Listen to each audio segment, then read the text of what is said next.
Welcome to exam विवेचना। तो दोस्तों, जैसा कि आपको पता है, अब पीजीटी हिंदी और असिस्टेंट प्रोफेसर के लिए डेट इत्यादि डिसाइड कर दी गई हैं, महीने डिसाइड कर दिए गए हैं कि मार्च से फॉर्म फिलअप होने स्टार्ट हो जाएंगे और अप्रैल में परीक्षा करवाई जाएगी।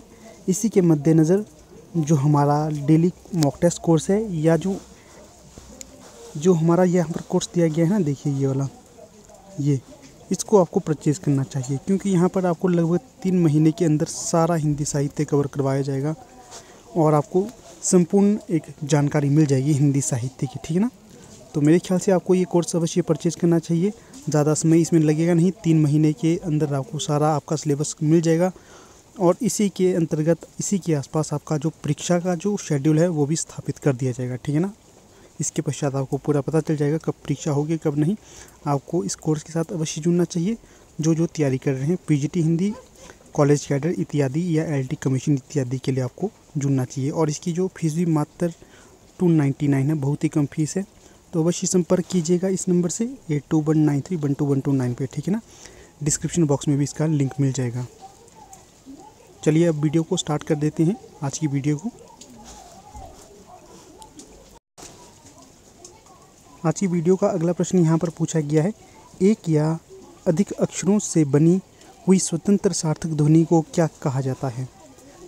तो यहाँ पर विकल्प में है शब्द, वर्ण, अव्यय या वाक्य। तो 51 का जो सही विकल्प हो जाएगा तो वो होगा विकल्प ए, शब्द। एक या अधिक अक्षरों से बनी हुई स्वतंत्र सार्थक ध्वनि को शब्द कहा जाता है, सही विकल्प। अगला प्रश्न है 52, वस्तुओं के विषय में विधान करने वाले शब्द को क्या कहा जाता है। तो यहाँ पर 52 का जो सही विकल्प हो जाएगा तो वो हो जाएगा विकल्प ए, क्रिया कहा जाता है। अगला प्रश्न है 53, जिस समास में दूसरा शब्द प्रधान रहता है वहाँ पर कौन सा समास होता है। तो जिस समास में दूसरा शब्द प्रधान रहता है तो वहाँ पर होगा आपका तत्पुरुष समास, बी सही विकल्प हो जाएगा। अगला प्रश्न है 54, द किस वर्ग का व्यंजन है। तो ये हो जाएगा त वर्ग का। आगे है 55, निम्नलिखित में से कौन सी उपभाषा राजस्थानी हिंदी की नहीं है। विकल्प में है मारवाड़ी, मगही, मेवाती या मालवी। तो 55 का जो सही विकल्प हो जाएगा तो वो हो जाएगा विकल्प बी, जो मगधी या मगधी है, ये आपकी राजस्थानी उपभाषा के अंतर्गत नहीं आती। बाकी मारवाड़ी, मेवाती और मालवी आती हैं, इसका भी ध्यान रखना आपने। कई बार ये प्रश्न भी पूछा जाता है कि जो ढूंढाड़ी है किस भाषा की उपबोली है या किस भाषा का अन्य नाम है। तो ये राजस्थानी के अंतर्गत ही आता है, इसका भी ध्यान रखना है आपने। अगला प्रश्न है 56, बुंदेली किस हिंदी की बोली है। तो जो बुंदेली हो जाएगी तो ये हो जाएगी आपके पश्चिमी हिंदी की, डी सही विकल्प हो जाएगा। तो कई बार ये भी प्रश्न बनता है कि जो पश्चिमी हिंदी है किस अपभ्रंश से विकसित हुई है। तो ये शौरसेनी अपभ्रंश से विकसित हुई है, इसका भी ध्यान रखना है। अगला प्रश्न है 57, कितने वर्षों के हिंदी साहित्य के इतिहास को आचार्य रामचंद्र शुक्ल ने 4 कालों में विभक्त किया है। तो यहाँ पर 57 का जो सही विकल्प हो जाएगा तो वो हो जाएगा 900 वर्षों के इतिहास को। इसके पश्चात कई बार यहाँ से ये भी प्रश्न बनता है कि जो हिंदी साहित्य का इतिहास है आचार्य रामचंद्र शुक्ल का, तो इसका प्रकाशन वर्ष क्या है, 1929। और कई बार ये भी प्रश्न बनता है कि ये इतिहास को किस संस्था द्वारा प्रकाशित किया गया है, नागरिक प्रचारणी संस्था के द्वारा। अगला प्रश्न ये भी बनता है कि आचार्य रामचंद्र शुक्ल ने अपनी इतिहास ग्रंथ के आदिकाल के अंतर्गत कितने कवियों को लिया है, 12 कवियों को लिया है। और इनके द्वारा जो प्रथम कवि माना गया है राजा मुंज को माना है, इसका भी ध्यान रखना है आपने। अगला प्रश्न है 58, पद्मावती समय किस काव्य रचना का अंश है। तो जो सही विकल्प हो जाएगा यहाँ पर तो वो हो जाएगा पृथ्वीराज रासो का। तो कई बच्चे तो गलत समझ के ही सोचेंगे पद्मावती सर्ग तो यहाँ पर कहाँ से आएगा, तो ऐसा नहीं है। पद्मावती सर्ग पृथ्वीराज रासो का ही एक सर्ग है। तो ये भी प्रश्न बनता है कि जो पृथ्वीराज रासो है इसके रचनाकार कौन होंगे, चंद्रवरदाई। और इसमें कितने सर्गों का या इसमें कितने सर्ग हैं, 69। इसमें कितने छंद हैं? 68। और जो ये पृथ्वीराज रासो है इसे हिंदी का प्रथम महाकाव्य भी माना जाता है, इसका भी ध्यान रखिएगा। अगला प्रश्न है 59, जगनिक के आल्हा वीर गीत किस ऋतु में गाए जाते हैं? तो सही विकल्प यहाँ पर हो जाएगा 59 का, वर्षा ऋतु में गाए जाते हैं ये, इसका ध्यान रखिएगा। बहुत ज़्यादा महत्वपूर्ण प्रश्न है, आगे भी इसके आने की पूर्ण संभावना है। तो ये भी प्रश्न बनेगा कि जो आल्हा खंड है किसकी रचना होगी? जगनिक की रचना हो जाएगी ये। अगला प्रश्न है 60, कुमारपाल प्रतिबोध गद्य पद्य में संस्कृत प्राकृत काव्य के लेखक कौन हैं?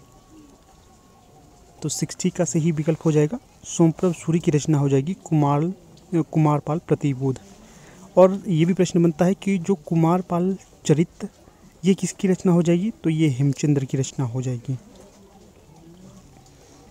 अगला प्रश्न है 61, गीतावली की रचना गोस्वामी ने सूरदास के अनुकरण पर की है। बाल लीला के कई एक पद ज्यों के त्यों सूरसागर में भी मिलते हैं, केवल राम श्याम का अंतर है।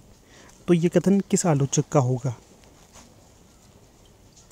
तो ये कथन हो जाएगा आचार्य रामचंद्र शुक्ल जी का। अगला प्रश्न है 62, अष्टछाप के कवि किस दार्शनिक मत के मानने वाले थे?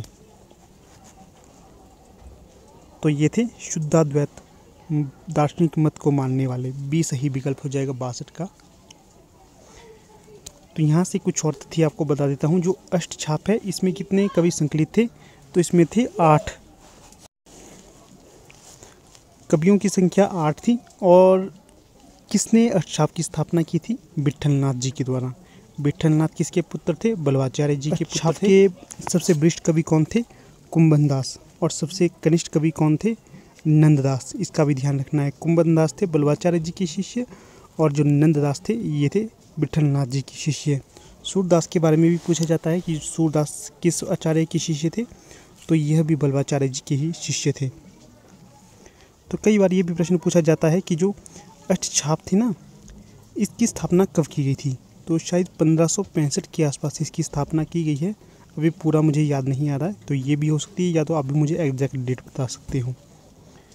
अगला प्रश्न है 63, रास पंचाध्याय किस की रचना है?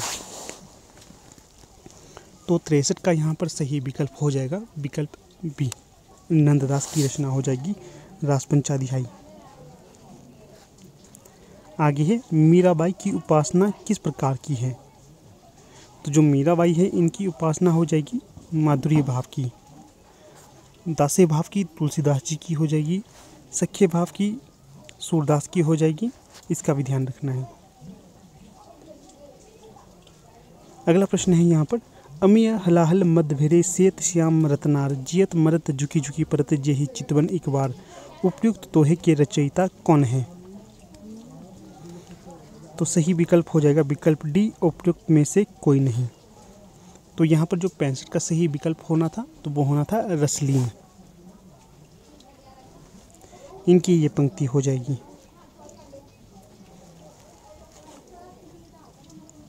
अगला जो प्रश्न है यहाँ पर, अगला प्रश्न है, विराग उत्पन्न होने पर वृंदावन जाकर घनानंद किस संप्रदाय के वैष्णव हो गए थे? तो ये हो गए थे निम्बार्क संप्रदाय में दीक्षित। 66 का सही विकल्प बी हो जाएगा। अगला प्रश्न है, मनोहर किस सूफी काव्य का कथानायक है? तो यहाँ पर सही विकल्प हो जाएगा मधुमालती। जो मधुमालती है ये प्रेमाख्यानक काव्य है। बाकी मृगावती, इंद्रावती और चित्रावली ये भी प्रेमाख्यानक काव्य ही हैं। तो कई बार ये प्रश्न बनेगा कि जो मधुमालती है किसकी रचना होगी? तो ये मंजन की रचना हो जाएगी। अगला प्रश्न देखिए। अगला प्रश्न है यहाँ पर 68, अजगर करे न चाकरी पंछी करे न काम, दास मलुका कही गए सबके दातार राम। तो आलसियों का ये मूल मंत्र देने वाले मल्लुक दास किस काव्य के कवि थे? तो ये बताना है यहाँ पर आपने। तो जो सही विकल्प हो जाएगा तो ये हो जाएगी विकल्प बी, ज्ञानाश्री निर्गुण काव्य धारा। इन्हें ज्ञानाश्रय भी कहा जाता है या निर्गुण काव्य धारा के संत भी कहा जाता है। तो जो प्रेमाश्रयी निर्गुण काव्य धारा है इसके प्रमुख कवि होंगे जायसी। राम भक्ति काव्य की हो जाएंगे तुलसीदास और कृष्ण भक्ति के प्रमुख कवि हो जाएंगे सूरदास। इसका भी ध्यान रखिएगा, ये भी महत्वपूर्ण है आपकी परीक्षा के लिए। अगला प्रश्न देखिए 69। खेती न किसान को भिखारी को न भिख, बलि बनिक को बनिज न चाकर को चाकरी, जीविका विहीन लोग सिद्ध्यमान सोच बसे कहें, एक एकन सो कहाँ जाई का करी। उपयुक्त काव्य पंक्तियों के रचयिता कौन होंगे? तो 69 का यहाँ पर सही विकल्प हो जाएगा तुलसीदास जी की ये पंक्तियाँ हो जाएंगी। अगला प्रश्न है 70। कर्म जोग पुनि ज्ञान उपासना सब ही भ्रम भरमायो, श्री वल्लभ गुरु तत्व सुनायो लीला भेद बतायो। उपयुक्त काव्य पंक्तियों में उद्धृत लीलात्व जानने का आत्मसाक्ष्य किस कवि का है? तो 70 का सही विकल्प क्या होगा? तो ये हो जाएगा विकल्प डी, उपयुक्त में से कोई नहीं। तो यहाँ पर सही विकल्प हो जाएगा सूरदास। सूरदास की ये पंक्तियाँ हो जाएंगी। अगला प्रश्न है 71। खड़ी बोली का प्रथम महाकाव्य है। तो कौन सा होगा खड़ी बोली का प्रथम महाकाव्य? तो यहाँ पर जो 71 का सही विकल्प हो जाएगा तो वो हो जाएगा विकल्प डी, इनमें से कोई नहीं। तो कौन सा होगा वो? ये प्रश्न आपके लिए ही छोड़ देता हूँ मैंने ये प्रश्न आपके लिए छोड़ दिया। आपने बताना है पूरी डिटेल इसमें किसकी ये रचना है और क्या इसका प्रकाशन वर्ष है। ठीक है ना, ये प्रश्न आपके लिए है। अगला प्रश्न है 72। निम्नलिखित में से कौन सा नाटक लाला श्रीनिवास दास का नहीं है? तो बताइए 72 का क्या होगा? तो ये हो जाएगा विकल्प ए, दमयंती स्वयंवर लाला श्रीनिवास दास का नाटक नहीं होगा। बाकी तप्ता समरण, रणधीर प्रेम मोहिनी, संयोगिता स्वयंवर ये तीनों ही लाला श्रीनिवास दास की रचना। अगला प्रश्न है यहाँ पर 71। खड़ी बोली का प्रथम महाकाव्य कौन सा है? तो यहाँ पर जो सही विकल्प हो जाएगा तो वो हो जाएगा विकल्प डी, इनमें से कोई नहीं है खड़ी बोली का प्रथम महाकाव्य। तो आखिरकार वो कौन सा महाकाव्य है? तो इसका उत्तर आप मुझे बताएंगे। ठीक है ना, सभी ने कमेंट करना है। तो ये भी बताना है किसकी वो रचना होगी और इसका प्रकाशन वर्ष क्या है और इसका क्या नाम है। ठीक है ना, ये सभी डिटेल आप बताइएगा। अगला प्रश्न देखिए 72। निम्नलिखित में से कौन सा नाटक लाला श्रीनिवास दास का नहीं है? तो सही विकल्प हो जाएगा विकल्प ए, दमयंती स्वयंवर ये इनकी रचना नहीं होगी। बाकी तप्ता समरण, रणधीर प्रेम मोहिनी, संयोगिता स्वयंवर ये तीनों ही इनकी रचनाएं होंगी और ये नाटक होंगे। ठीक है, इसके पश्चात ये उपन्यासकार के तौर पर भी जाने गए हैं। इनका प्रसिद्ध उपन्यास कौन सा है? जैसे हिंदी साहित्य का प्रथम मौलिक उपन्यास माना है आचार्य रामचंद्र शुक्ल और अन्य विद्वानों के द्वारा, तो उसका नाम था परीक्षा गुरु। ठीक है, इसके पश्चात एक और प्रश्न आपसे पूछता हूँ। आपने बताना है कि जो भाग्यवती उपन्यास है ये किसकी रचना है? तो ये बताइएगा आप। अगला प्रश्न है 73। हम कौन थे, क्या हो गए और क्या होंगे अभी, आओ विचारें आज मिलकर ये समस्या सभी। राष्ट्रीय भावना और जागरण स्वर की प्रधानता से युक्त उपयुक्त काव्य पंक्तियों के रचयिता कौन होंगे? तो सही विकल्प हो जाएगा मैथिली शरण गुप्त की रचना हो जाएगी ये। और ये भी प्रश्न बनता है कि ये जो कथन है किस रचना से लिया गया है? भारत भारती। तो आपने बताना है भारत भारती का प्रकाशन वर्ष क्या है। अगला प्रश्न है 74। निम्नलिखित में से कौन सी काव्य रचना मुख्यतः स्त्री जीवन की विडंबना को चित्रित करती है? तो यहाँ पर जो सही विकल्प हो जाएगा तो वो हो जाएगा विकल्प सी, प्रलय की छाया। किसकी रचना है प्रलय की छाया? जयशंकर प्रसाद जी की। बाकी शेर सिंह का शस्त्र समर्पण, पिशोला की प्रतिध्वनि, अशोक की चिंता ये भी इन्हीं की काव्य रचना मानी जाती है। इसका भी ध्यान रखिएगा। अगला प्रश्न है 75। निम्नलिखित में से निराला की कौन सी काव्य रचना प्रगतिवाद विचारधारा से प्रभावित है? तो 75 का सही विकल्प हो जाएगा कुकुरमुत्ता, भी सही विकल्प हो जाएगा। बाकी राम की शक्ति पूजा, तुलसीदास, सरोज स्मृति, ये भी इन्हीं की रचना होगी, निराला जी की रचना है। तो यहाँ पर कुकुरमुत्ता के बारे में थोड़ी सी आपको जानकारी दे देता हूँ। कुकुरमुत्ता कहते हैं जंगली मशरूम को, और इसमें कुकुरमुत्ता अर्थात जंगली मशरूम और गुलाब के बीच में द्वंद्व दिखाया गया है। अगला प्रश्न है 76। तो प्रश्न पूछा गया है, मैं बचपन को बुला रही थी, बोल उठी बिटिया मेरी। तो बताना है ये पंक्तियाँ किसकी होंगी। तो 76 का जो सही विकल्प हो जाएगा तो वो हो जाएगा विकल्प 1, सुभद्रा कुमारी चौहान की ये पंक्तियाँ हो जाएंगी। अगला प्रश्न है 77। मिथक के संबंध में निम्नलिखित में से कौन सा कथन सही नहीं है। तो यहाँ पर सही कथन नहीं होगा, उसके बारे में बताना है। तो 77 का जो सही विकल्प हो जाएगा तो वो हो जाएगा विकल्प सी, मिथक अतीत से अपने को अलग करने का उपक्रम है। तो ऐसा कुछ नहीं है, जो मिथक होता है ये अपने आप को अतीत से अलग नहीं करता है, अतीत से जोड़कर ही रखता है। बाकी जो इसकी विशेषताएं हो जाएंगी उन्हें भी देख लेते हैं। मिथक की बहुस्तरीय अर्थकता साहित्यिक दृष्टि से महत्वपूर्ण है, तो ये सही हो जाएगा। फिर है, कभी समयों में भी मिथकीय विशेषताओं का विधान माना गया है, तो ये भी सही हो जाएगा। काव्यात्मकता की प्रवृत्ति अंतर्भूत रहती है, तो ये भी सही हो जाएगा, सिवाय विकल्प सी के, बाकी सभी सही होंगे। अगला प्रश्न है 78। सामूहिक अवचेतन सिद्धांत के प्रतिपादक थे, तो कौन थे ये। तो ये थे आपके कार्ल गुस्ताव युंग, भी सही विकल्प हो जाएगा। अगला प्रश्न है यहाँ पर 79। अपने अपने साहित्यकार साथियों के संस्मरणात्मक रेखाचित्र महादेवी वर्मा ने अपनी किस पुस्तक में लिखे हैं। तो 79 का सही विकल्प हो जाएगा पथ के साथी नाम से। बाकी अतीत के चलचित्र स्मृतियाँ की रेखाएं, मेरा परिवार और पथ के साथी, ये चारों ही रेखाचित्र महादेवी वर्मा के हो जाएंगे। अगला प्रश्न है, निम्नलिखित में से कौन सा गीतिनाट्य सुमित्रानंदन पंत द्वारा रचित है। तो सही विकल्प हो जाएगा 80 का शिल्पी। अगला प्रश्न है 81। उत्तर प्रियदर्शी किसकी रचना है। तो ये हो जाएगी सच्चिदानंद हीरानंद बादशाहन अज्ञे की रचना, डी सही विकल्प हो जाएगा। तो अज्ञे जी का ये पूरा नाम है, आपको याद रखना है, ठीक है। तो एक प्रश्न आपके लिए ये बता देता हूँ, अंधा युग किसकी रचना है। अंधा युग हो जाएगी धर्मवीर भारती की रचना, इसका भी ध्यान रखिएगा।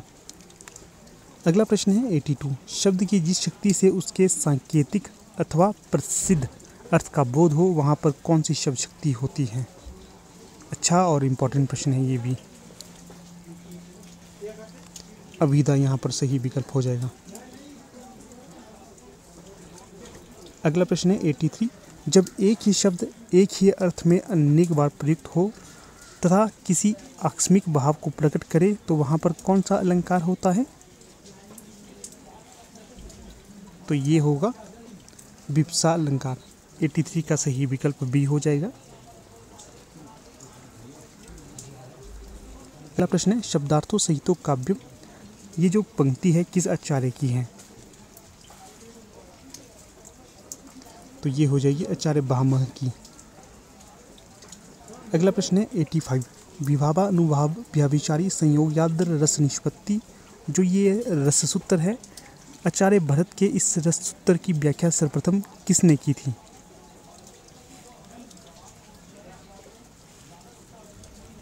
तो जो ये की थी व्याख्या, तो ये की थी भट्ट लोलट के द्वारा, ठीक है ना, डी सही विकल्प हो जाएगा यहाँ पर।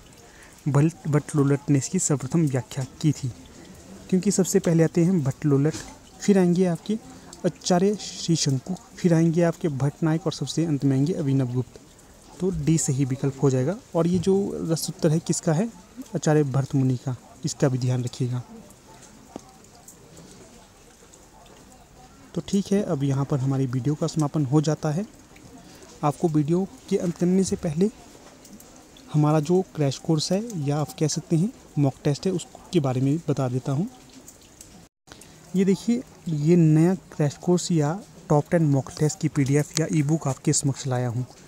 अगर जो भी इंटरेस्टेड है तो इसे परचेज कर सकता है, ठीक है ना। तो अब आपकी परीक्षा के लिए कम ही समय बचा है या कुछ ही दिनों में इसकी नोटिफिकेशन निकलने वाली है, तो कम ही समय आपको तैयारी करने के लिए मिलेगा। तो मुझे लगता है आपको ये ई बुक या ये PDF अवश्य लेनी चाहिए। ये आपकी आगामी परीक्षा के लिए अति महत्वपूर्ण साबित होने वाली है, क्योंकि यहाँ पर प्रत्येक प्रश्न के अंत में या प्रत्येक टेस्ट के अंत में आपको व्याख्यात्मक प्रश्न या इसके उत्तर मिलेंगे। ठीक है, उसके पश्चात ये पिछली परीक्षाओं में पूछे गए हुए प्रश्न ही हैं, कोई और प्रश्न नहीं है। इसके पश्चात इसकी जो फीस है वो बहुत ही कम है, तो आप यहाँ पर इस PDF को ले सकते हो। तो बाकी ठीक है, अब वीडियो का समापन कर लेते हैं। धन्यवाद।